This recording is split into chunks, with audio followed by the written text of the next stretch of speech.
Jesus gave the Sermon on the Mount 2,000 years ago, and the reality is that the things he taught, the principles that he laid down, are as relevant today, if not more relevant today than they were when he gave it.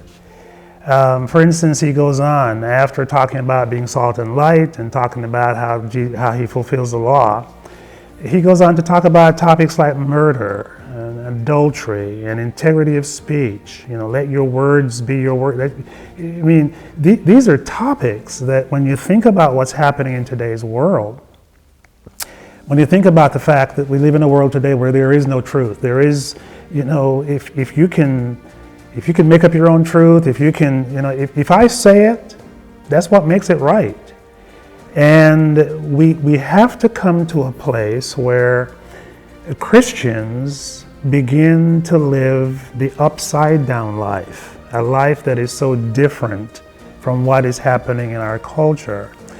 There's a story that we have in the New Testament where the Pharisees encountered Jesus and they asked him a question, and he posed a question back to them, and they got off to the side and they're arguing that, they're discussing among themselves, well, if we say this, he'll answer that. If we say this, he'll answer that. So let's tell him we don't know.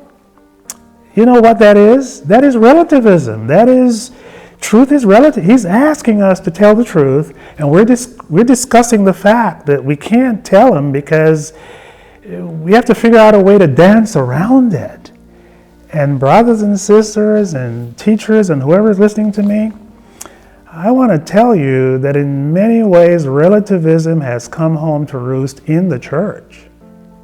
We have debates. We have people who are wanting to create their own scenario as to what truth is. And Jesus in this sermon is calling us to integrity of speech, that what we say is what we mean, and what we mean is what we say, and that marriage is sacred and to be honored, and we live in a day today when that is not the case in our culture.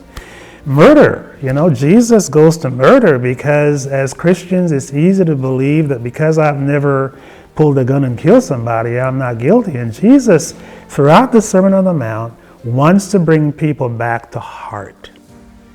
And the whole business with these topics of murder and adultery, the point is that these things begin in the heart. They're manifested outward eventually, but ultimately, at the beginning, these are heart issues, and God has always been concerned about one thing: heart.